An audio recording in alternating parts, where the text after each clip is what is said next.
Dando sequência, o Comitê Nacional de Secretários de Fazenda dos Estados e também Distrito Federal decidiu, por unanimidade, fixar a alíquota de 17% no imposto sobre a circulação de mercadorias e serviços, o ICMS, para compras feitas em sites de varejistas internacionais. A alíquota ainda não está em vigor porque antes será preciso editar um convênio de ICMS para implementar a mudança.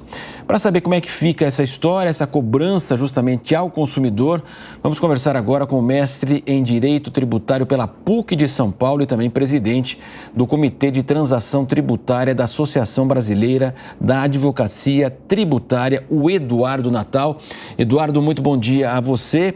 Uma grande polêmica envolveu esse tema. O senhor acredita que agora ele será pacificado? Bom dia, Marcelo. Uma satisfação estar com vocês aqui na Jovem Pan. Eu acredito que possa ser pacificado. Claro que é um tema bastante polêmico. Em meados do mês passado, nós tivemos bastante discussão a respeito desse aspecto. Aí sim, no plano federal, o ministro Haddad havia divulgado o interesse, a intenção de encerrar com algumas isenções, né, principalmente a isenção daquelas remessas postais internacionais de até $50, e acabamos tendo uma grande, vamos dizer, gritaria, né, em termos de tributação dos consumidores, e o governo federal acabou recuando em relação a essa revogação da isenção. Agora, os estados, instados aí também pelo CONFAZ, e o ministro Haddad é o membro que preside o CONFAZ, né? Nós temos 26 estados no Brasil e o Distrito Federal, acabaram, na terça-feira passada, definindo uma alíquota modal de 17% para essas importações e remessas postais, de forma que,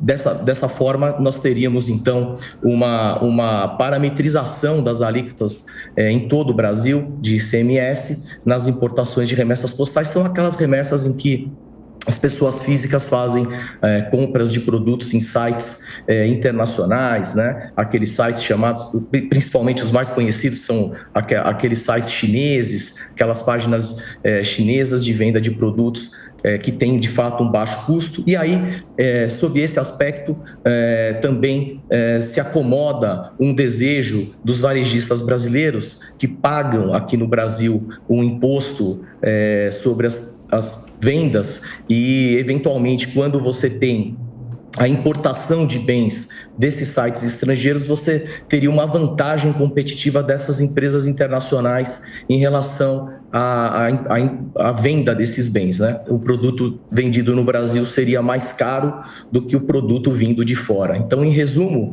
essa é a pauta, e me parece que agora, com essa alíquota modal de 17%, se acomodaria essa situação de forma a equalizar essa diferença entre a tributação de produtos estrangeiros e nacionais para essas compras. E, doutor, como fica isso para o consumidor na compra ali, né? Quem usa bastante, consome esses produtos chineses, de grandes varejistas aí internacionais, no final da compra, esse valor já vai estar ali embutido para que fique claro para o consumidor? Então, Elisângela, esse valor, ele vai estar embutido. O ponto realmente que a gente vai ter que acompanhar, até porque o CONFAZ ainda não, apesar de já ter soltado uma nota no sentido de que pretende fazer um convênio a respeito desse ponto, né, de tributação de 17% por todos os estados a título de ICMS, que é um tributo que incide na importação junto com outros tributos federais, como o IPI, o Imposto de Importação, o PIS e COFINS e outras taxas aduaneiras. Sem dúvida, nessas remessas postais, nós vamos observar em alguns estados uma majoração até da carga tributária para o contribuinte, tá? Em outros estados, eventualmente não, porque cada estado hoje do Brasil, ele tributa de maneira própria. Então, nós vamos enxergar algumas situações em que os contribuintes podem vir a sofrer uma tributação majorada. E isso pode ser objeto até de questionamento, né? Claro que são valores muito menores do que importações de grande porte, talvez o contribuinte não se sinta confortável, não se sinta habilitado no aspecto, vamos dizer, até de custos para discutir esses tributos, tá? Agora, o impacto desta tributação, sem dúvida alguma, recai sobre o consumidor. E esse é um ponto que, sem dúvida alguma, na importação tem que ficar esclarecido. Quando você faz a importação, e essa importação de valores, de bens com valores que vem por remessa postal, você tem um regime simplificado de tributação. Mesmo assim, o contribuinte tem que tomar ciência, sim, né, no ambiente minhas importações dos Correios, dos valores dos tributos que vão incidir sobre aquela importação. Natal, agora a pergunta do nosso comentarista Nelson Kobayashi. Doutor Eduardo, muito bom dia, um prazer falar com o senhor. Doutor, eu gostaria de uma avaliação sua a respeito dessa unificação, especificamente em relação a produtos estrangeiros, porque isso não tira, de certa forma, a autonomia dos estados de lidar com as peculiaridades de suas regiões, que alguns estados têm mais alternativas no mercado interno, outras têm menos e daí deveriam favorecer a importação desses produtos. Isso não pode prejudicar essa autonomia de cada estado em relação especificamente às peculiaridades de cada região? Obrigado, Kobayashi. Pergunta bem importante. De fato, sim, os estados têm autonomia, né? Nós estamos num estado federativo, o Brasil ele tem 26 estados e o Distrito Federal com autonomia para tributar o ICMS, que é um dos tributos de competência dos estados. Portanto, esses estados de fato teriam e já têm, né, na verdade, essa autonomia para fazer a sua tributação de acordo com as suas peculiaridades e características. Então, sob esse aspecto, de fato, se você tem a formação de um consenso em um convênio, de uma certa forma, você teria ali a manifestação dos estados de concordância com essa nova modalidade de tributação. Por outro lado, você de fato limitaria essa, não digo a competência, né, porque o tributo vai continuar sendo exigido, porém você teria uma equalização num país com uma diversidade regional bastante grande como o nosso,